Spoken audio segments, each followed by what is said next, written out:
Well, records are meant to be broken and they are part of football. But there are some records in the Premier League that have been there for years, and I'm thinking, is it possible that there could be a break in that record? Because for the past 10, 15 years, there are some records in the Premier League that are very, very good, and it's very difficult for any individual and any team to break those records. Welcome to another edition of Sports Hangouts, where we give you the latest coming from the ever-busy world of sports. My name is Toby.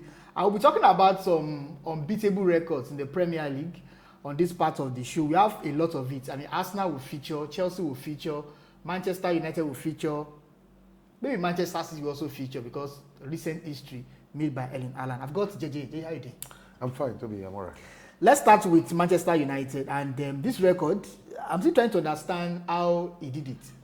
Edwin Van Der Sar was a goalkeeper at Manchester United for some years. He joined from Fram in 2005. Yeah. And then Edwin Van Der Sar not conceding a goal for 1,113 minutes. How did he do that, JJ? Yeah. That's like 13 matches. That's like, yes. And the fact that, he joined Man United at the age of 32. Yeah. At 32, after it played at Ajax, Juventus, then he moved to Fulham and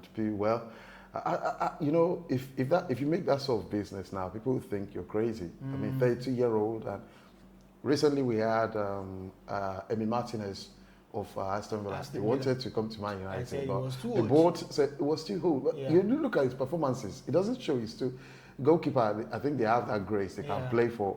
And Edwin Van Der Sar played till 40, 8 years or so at United. So that record was outstanding. But he had Vidic and Ferdinand to protect him. Yes, you can. It's easy to say that, Toby, because if you look at the runs, there was a particular game he missed, and it was a game against Blackburn, and Thomas Kujak he came in to replace him, and we considered in that game. Man United, they considered a goal. So look, I'm just trying to explain that. You said they had Vidic, they had Ferdinand, they had Evra, Gary Neville, or Rafael. And yes, they had them, but there's this sort of sense of security that having a goalkeeper gives to defense. But there was no VAR. There was no, what I'm talking about. There was no VAR. There was no VAR. So it means that there were some questionable calls that should have gone against United that referee overlooked. Whether there was VAR or not, it still stands that Edwin Van Der Sar holds that record. And it doesn't seem like it's... I mean, that's fantastic. That was a team. Man United, they were a team. But like I said, for you to have a team, it has to comprise every department. Yes. And one of the crucial departments in football is goalkeeping. Yeah. Look at Arsenal. Look at Arsenal now. Yeah. Look at how many points that Raya has been fantastic for Arsenal. That tells you if you have a top goalkeeper. Look at David De Gea, Manchester United. Yeah. We could have been embarrassing for us at times, but he came now. So that was a situation with Edwin Van Der Sar. It was, I think, personally, maybe it was his personal ambition at the time. Okay. And because there were crucial saves, there were outstanding, remarkable saves he made. It wasn't like he was just sitting and enjoying the game all through. No, we played Chelsea. Man United played Chelsea. They played Fulham, Tottenham, Man City, Stoke City in between those games. So it's not like they had relative. It doesn't seem like there's an easy game in Premier League. Jeje, I want to ask you this funny question. I know you started supporting United maybe 2004, 2005. No, that's 27, 28. 28. Van Der Sar, you saw Van Der Sar go for United. Exactly. So how did you feel when Onana started making that mistake? I mean, you saw Van Der Sar, and then Onana came to Manchester United. It's even more depressing to now think that Edwin Van Der Sar was the one backing Onana.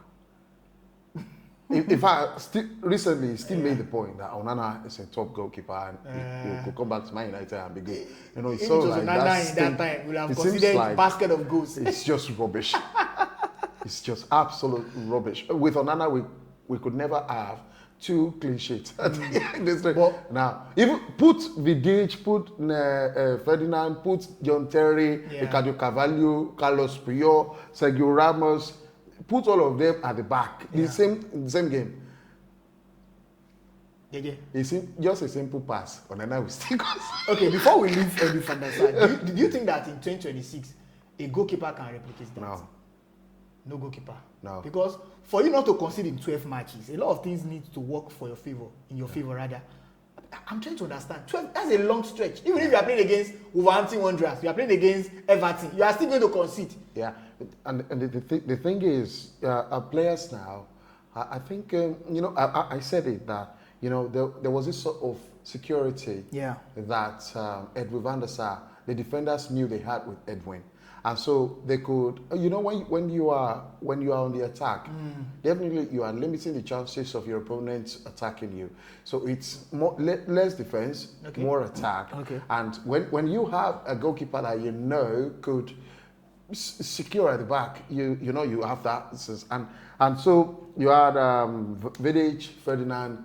They were top side too. The midfield was top. There was control. Yeah. And so it's intimidating. Yeah. These sort of things intimidate opposition. And you're talking about now, 13, that's a lot, to be honest. I don't think we can ever have that. To manage 5 safe. To manage 5 is not to mention 12, 13. All right, let's leave United. Let's talk about Chelsea. Chelsea got a record in 2004, 2005. That was the first season of Jose Mourinho in charge of Chelsea. They conceded just 15 goals in 38 matches. That's insane. I mean, people were talking about Arsenal when they started this season. Look at it in 38 in 38 games, they considered just 15 goals. That's insane. Chelsea had John Terry, they had Carvalho, there was Paulo, Ferreira. Those guys, but 15 goals. That's insane. Wow. It's just insane. It's as simple as that. It's difficult for any Premier League team to replicate that. Right? You know what ratio that is? It's like a goal in 3 games. Wow. Going 3 games, conceding just 1 goal. That's the only way you can. In like 3 point something games, not just 3 games, because 38 games. That's insane. There's no better way you can describe Chelsea that. had the best. Insane. I mean, John Terry was fantastic. Arguably the best centre back. They were so mean. Yeah, very stingy. So that's Jose Mourinho's team. I mean, he was young. And you see, when we talk about a team conceding less, people make the wrong assumption that yes, it's usually about the defense. And I can understand if the defense take glory for shipping in less goals. Because if they concede more, the defense will be blamed. But if you look at Jose Mourinho's team, that was a team. That was a compact. Okay. That was Jose Mourinho he was a masterclass of the counters. And so he could have 6, 7 players defending. Players will track back, players will run to defend, to support the defense and, get these sort of things, right? So it wasn't like the defenders alone were the... Yes. But then you had the team. It was a collective effort to try and sometimes when you have a record, when you are chasing a record, there's this momentum that could help you. And Chelsea were fantastic. I think they had 95 points. They won the league on 95 points. That was incredible, honestly. It means that they were shooting less goals. Yes, they were scoring more. But Toby, I tell you, I've seen the catalogue of goals they conceded that season. They were not ordinary goals. They were extra. That tells you that you exactly. You have to be extraordinary to get a goal against Chelsea. That's Chelsea team. We're talking about screamers. Yeah. Coach has said there were left flying goals. It wasn't just the tap-ins. Mistake from the goalkeeper. I don't think all those 15 goals I saw, I don't think I saw it happen. Wow. Or a mistake from goalkeeper or defense. No. Those guys were mean. Extraordinary, they were mean. Powerful shots, screamers, and that tells a lot about the defense too, to be honest, and the team. All right. JJ, still on Chelsea. Chelsea went 4 years and 86 games unbeaten at home. Now, people will say, well, what is... It's a big deal. Because even Manchester City, at the time when they dominated English football, and they won the Premier League back-to-back, they still lost few games at home. Now, for a team to go 4 years, that's 4 seasons, without losing a game at home in the Premier League, it means that at least in a season you played 19 games at home. It means that if you multiply 19 times 4, Chelsea went more than 80 games without losing a game at home.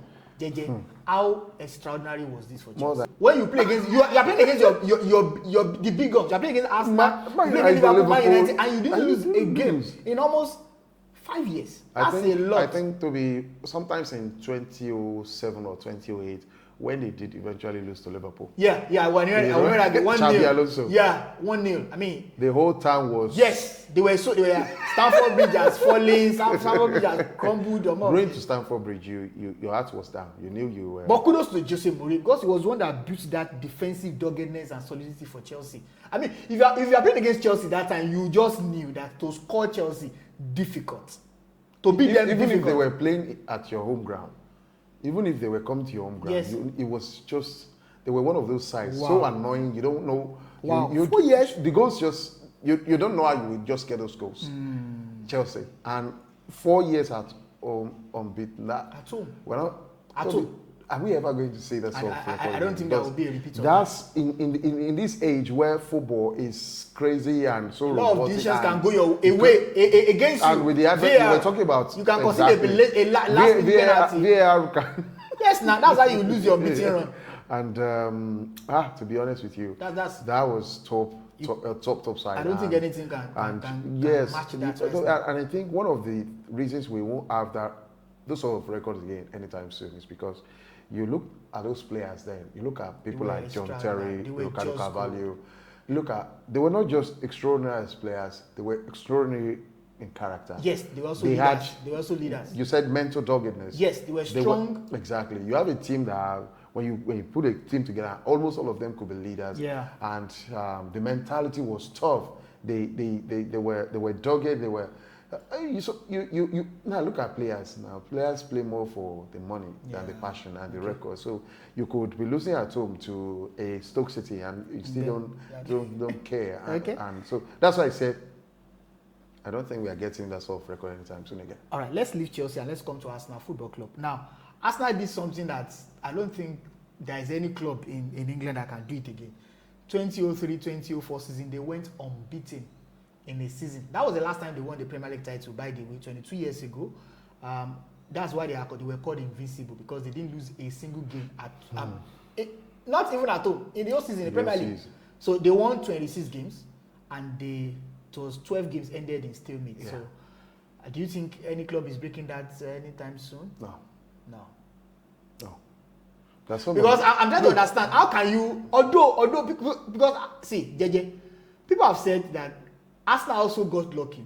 There were some decisions that went their way. Maybe penalties that should be given to the opponent that was waived on. That like if there was VAR at that time, like you said, they would have probably lost the game. With VAR, things would have changed. And things would have changed. But that's magnificent. And I think they had this little bit of luck too. Yeah. Because I remember the games that they were losing. The game at Old Trafford. The game at Old Trafford, they considered a penalty almost late into the game. Ruud van Nistelrooy struck the post hand, and a couple of Arsenal players were. But it was the same United that ended up. A couple of Arsenal players were banned because of what they did to Ruud van Nistelrooy. What did they do? And a couple of them went to banter him. Sometimes. Part of football. No. It wasn't just. There was shoving. There were and all that. So go heavy fines and heavy bans, So I think with that sort of thing, it went unnoticed. Quite unnoticed by a referee. Now look at VAR, shoving a player, screaming into a player's face now. That how many players? That could be a penalty if it's in Arsenal players could have got a red card for that, and so they were just a little bit lucky too. Yeah, but let's give Arsenal the flowers. 49, 48. Because it stretched to the next season anyway. And Man United ended that controversially. True. So there were a lot of things would. Most of these records, they are incredible and almost unbelievable to even think they can be surmounted anytime soon. Okay, let's talk about a recent history. This is recent. Erling Haaland, when he came to Manchester City, people were like, this guy from Dortmund, he started with a bang, scoring goals, and he's still scoring goals for Manchester City. Yes. Do you know that there was a season that Erling Haaland scored 3 hat-tricks in 8 games? 3 hat-tricks. In 8 games, as in 8 games, he scored 3. 9 goals in 8 games. That's incredible. I mean, people have talking about. And there were other games he scored goals. Yes, so maybe 9 games. 8 games. In 8 games, he already had 9 goals in 8 games from hat-trick. I mean, that tells you the scoring streak of Erling Haaland. I mean, this guy has come to the Premier League to to destabilize everything. I mean, for how many years now he has won the Golden Boot back to back? I mean, he's a goal scorer. It still seems like he's going. Yeah, I mean, he's a goal scorer. Last season he was injured. I mean, last season City they were indifferent. This season too, he's been on and off the bench, and but people are not talking enough about Erling Haaland. And he's still topping the chart. Erling is a top player. Erling, you know. So people call him Alanepa. He's been making many teams cry, so you can understand why Nigerians would call him that. And you sometimes, when he was still very young, there was this game. He scored 9 goals. Yeah. 9 goals for Norway, and I think I saw the game then. And you know, for someone like Ole Gunnar Solskjaer, he said he'd recommended that to Man United right before he even joined Dortmund and Rebel Salzburg, and then to. So it shows that it's a quality player. He's one of those generation players that come from, especially countries like Norway. And yes, what he's done in football, I think just imagine if that he can maintain Alan is from a country like Spain Argentina. It would have been. He probably won back-to-back World Cup because that guy is a predictor. He knows how to score.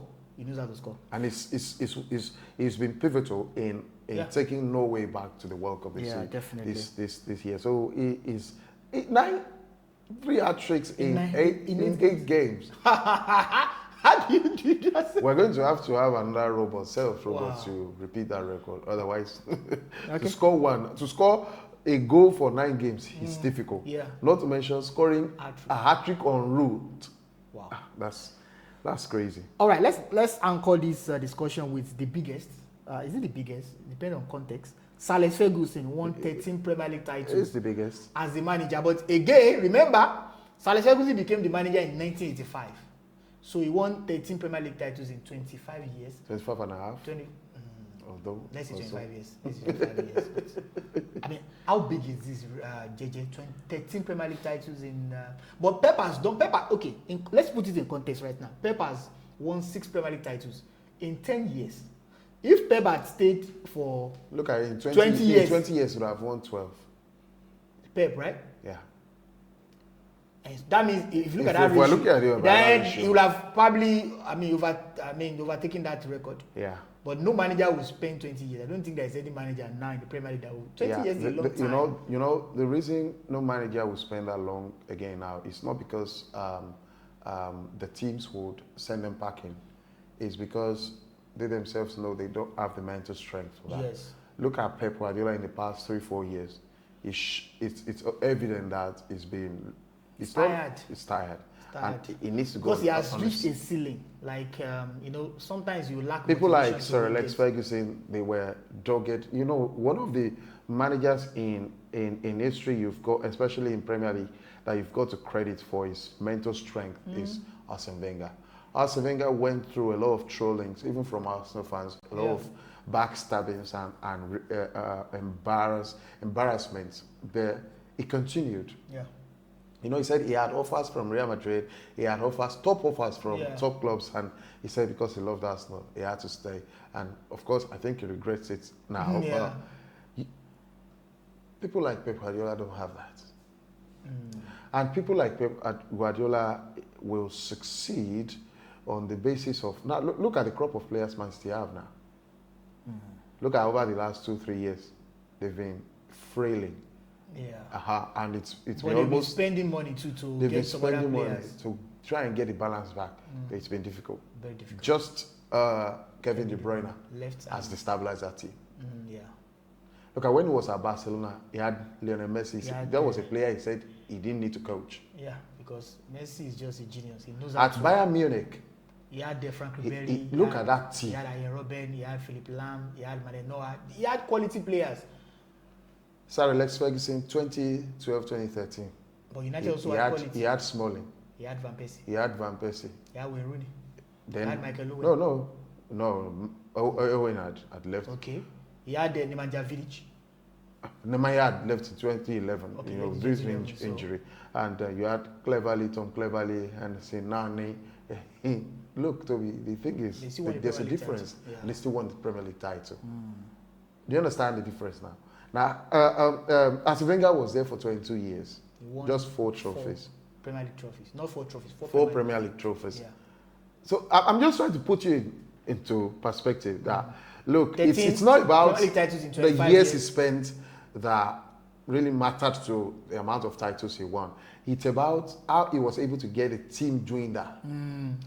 On 2 occasions, Man United won the Premier League 3 consecutive times. On 2 occasions. That's something.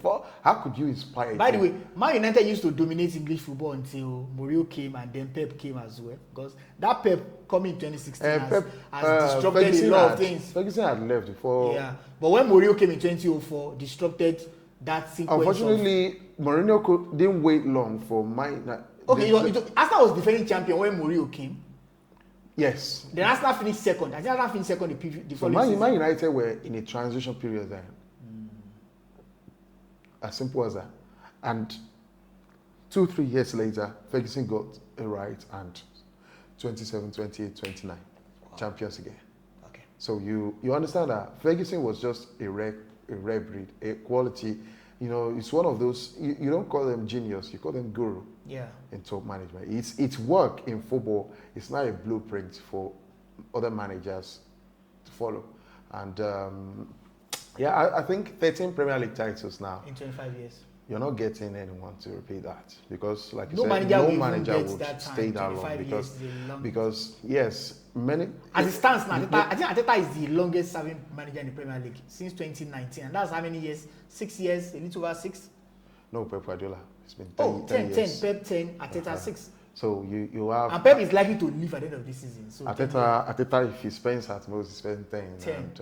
Because you get to a point where you will be tired. You'll be tired. That's the point. You get bored, you get tired until the competition comes. If there's that competition, then you want to keep... But I don't think Pep Guardiola would have wanted to bow out now if Klopp was still at Liverpool. Yeah, Liverpool, Man City. And Ferguson had a variety of challenges. At Arsenal at the time. It's for Man City. So I'm trying to tell you now that Pep Guardiola, the way it's like it was easy for him. It's easier for him than Ferguson, because Ferguson had Blackburn, had Newcastle, had Arsenal as Wenger came, Mourinho, even Ancelotti.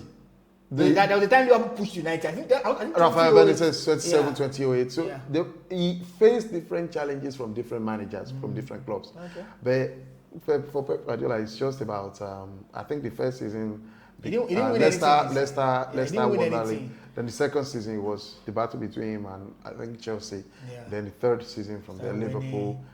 He played Liverpool, Man City, Liverpool, Man City. Before recently now, Arsenal, Man City. So it's like we're talking about a time where you have 4 teams that could be competing for the top for Premier League until maybe the final few days or the final few weeks of the Premier League season. So the challenges were different. They are different between what Alex Ferguson faced then, and to have done that, you've got to give him credit. It wasn't the only manager that went into more than 10 years at a team then, so you can understand how he's able to really do it. And that's even Premier League pundits, they know that it's never going to happen again. Definitely. All right. I mean, we have many anyway, but we just decided to talk about some big records in the Premier League, and JJ has said it will be very difficult for any team to break. Difficult. Not that there won't be. I mean, there will be. Maybe I think there was a time Preston North End. They held the record of the team with the longest unbeaten streak. Yeah. But before now, let's get it right. For Arsenal, it's in the Premier League era. The Premier League, For Preston North End, it's in the league era. Yeah. So when we talk about the league era, it's not just Arsenal that have done that. Yeah. And we have Preston North End. I think they did that in 1942. But now it's Arsenal in the Premier League. So a team can also, the Premier League can also change era, and a team can also repeat that later. But right now, it's difficult. All right, let's get your reactions. Let's get your comments. And of course, I will be happy and willing to hear from you. Until next time that we are going to meet, I remain Toby. And I'm JJ. Please don't forget to subscribe. That's free. Turn on the notification bell. Engage our posts, comment, like, and share. And we'll be happy to bring more content your way. Thank you. Bye.